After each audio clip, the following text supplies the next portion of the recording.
Well, I think a lot of things inspired me to get in. Certainly the work that the IAF was doing in Texas, it really inspired me a lot. I think that what I saw happen in Pilsen during those early years of the 70s when I initially got introduced was breathtaking. The transformation in the people.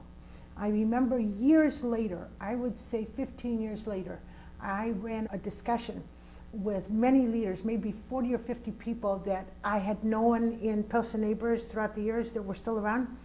And we did a whole evening of recollection of people who had been transformed. And we filled up an entire wall. I mean, it just went on and on and on. People who were now in government, people who had returned to school, people who had bought a home, people who were running an agency, people who'd become organizers. It was just overwhelming.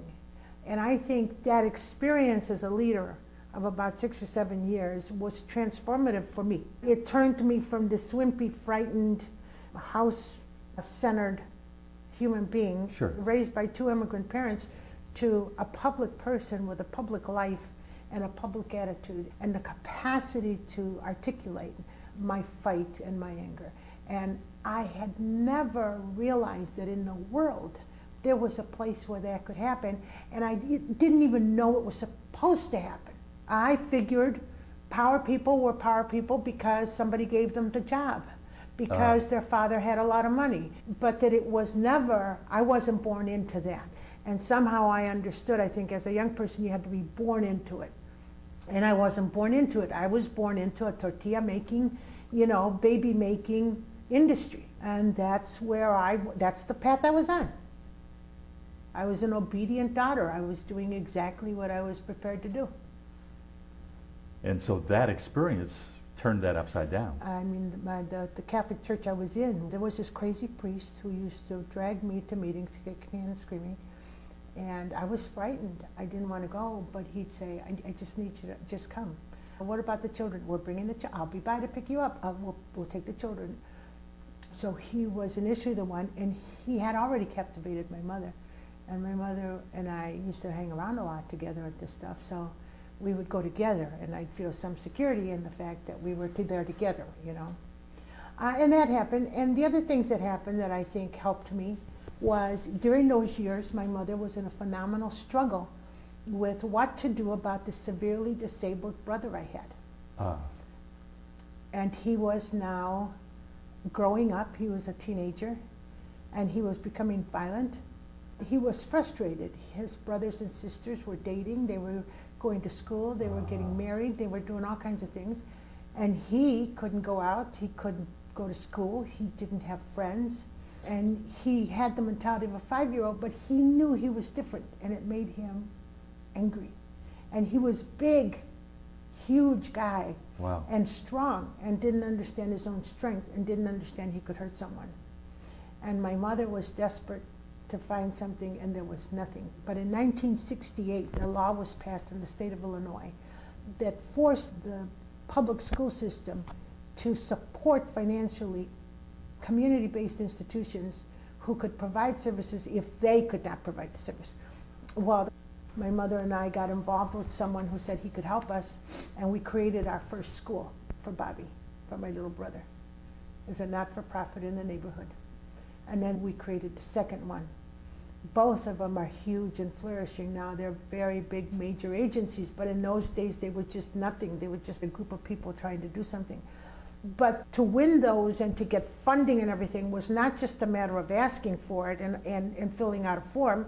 We were being rejected and denied because it was an acceptable practice to reject and deny a Mexican community in those days. They would ridicule us publicly in meetings if we didn't speak English. I mean, all kinds of crazy stuff.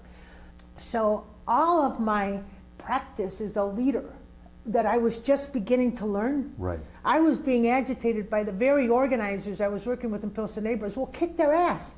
Why are you permitting this? Yeah. And I'd go back and think, oh my goodness, yeah, I need a different approach. And so I wound up with my mother and many, many other people just in a series of actions to try to gain recognition so that we could establish these agencies for people with disabilities. And so we won them.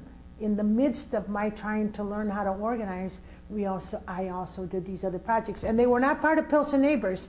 They were another part of my life. I was using what I was learning in Pilsen Neighbors, I was applying over here. Agitation, a vision, an attitude, a push.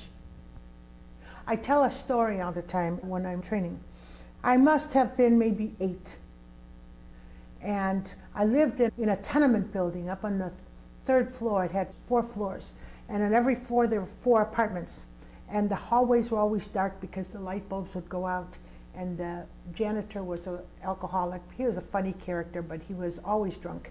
And so the garbage wouldn't get picked up, and the hallways were always pitch dark, and we'd have to feel our way down the hallway. And Yeah. So my mother always had something to say to the landlord. And the landlord hated the tenants.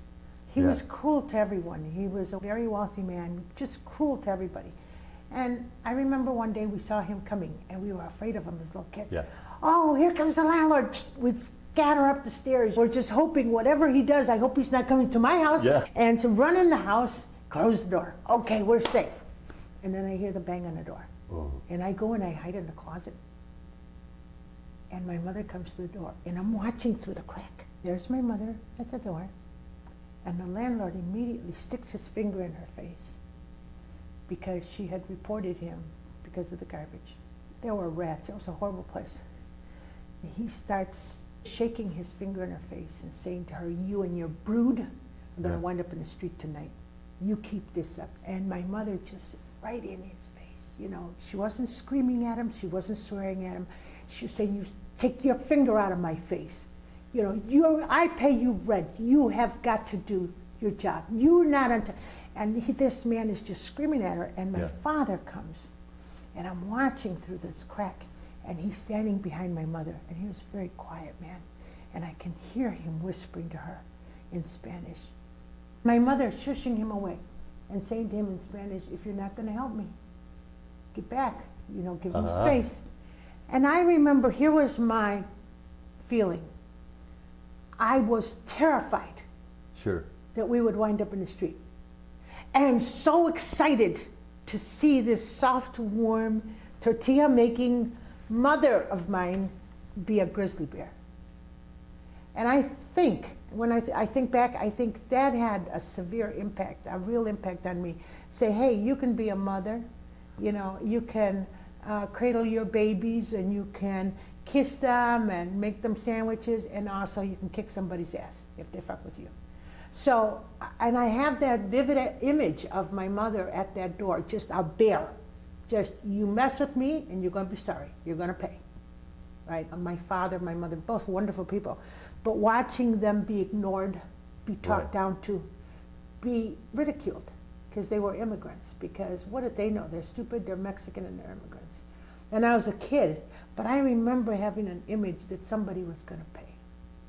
When I was about 12, I remember that feeling like, I'll grow up. Someday. I'll grow up. Profession that you get to learn about the world, you get to be curious about what makes people tick, you get to learn about politics and about history and about, you get to learn all about the real heroes of this country, the real heroes, right? And it's not the ones that we're taught about in the history books in the schools, but you get to learn about what really shaped the nation, what created public policy, when dents were made in movements, and movements begun out of those.